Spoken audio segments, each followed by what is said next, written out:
Mr. Stokowski. Mr. Stokowski. My congratulations, sir. Congratulations to you, Mickey. Gee, thanks. Well, so long. I'll be seeing you. Goodbye.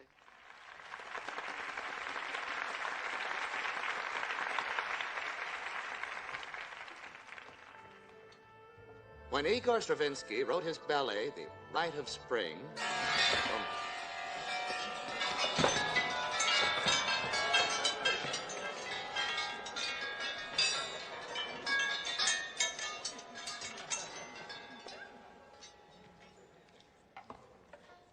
I repeat, when Igor Stravinsky wrote his ballet, The Rite of Spring, his purpose was, in his own words, to express primitive life.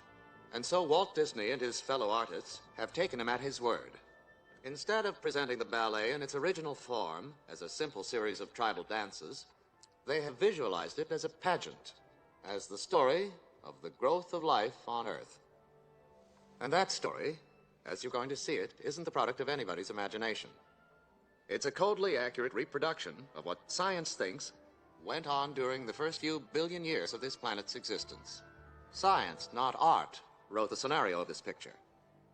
According to science, the first living things here were single-celled organisms. Tiny little white or green blobs of nothing in particular that lived under the water. And then, as the ages passed, the oceans began to swarm with all kinds of marine creatures. Finally, after about 1 billion years, certain fish, more ambitious than the rest, crawled up on land and became the first amphibians. And then, several 100 million years ago, nature went off on another tack and produced the dinosaurs. Now, the name dinosaur comes from 2 Greek words, meaning terrible lizard, and they certainly were all of that. They came in all shapes and sizes, from little crawling horrors about the size of a chicken to 100-ton nightmares. They were not very bright. Even the biggest of them had only the brain of a pigeon. They lived in the air and the water, as well as on land. As a rule, they were vegetarians, rather amiable and easy to get along with. However, there were bullies and gangsters among them. The worst of the lot, a brute named Tyrannosaurus Rex, was probably the meanest killer that ever roamed the earth. The dinosaurs were lords of creation for about 200 million years. And then, well, we don't exactly know what happened. Some scientists think that great droughts and earthquakes turned the whole world into a gigantic dust bowl.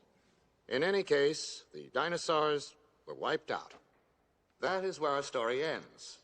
Where it begins is at a time infinitely far back, when there was no life at all on Earth. Nothing but clouds of steam, boiling seas, and exploding volcanoes.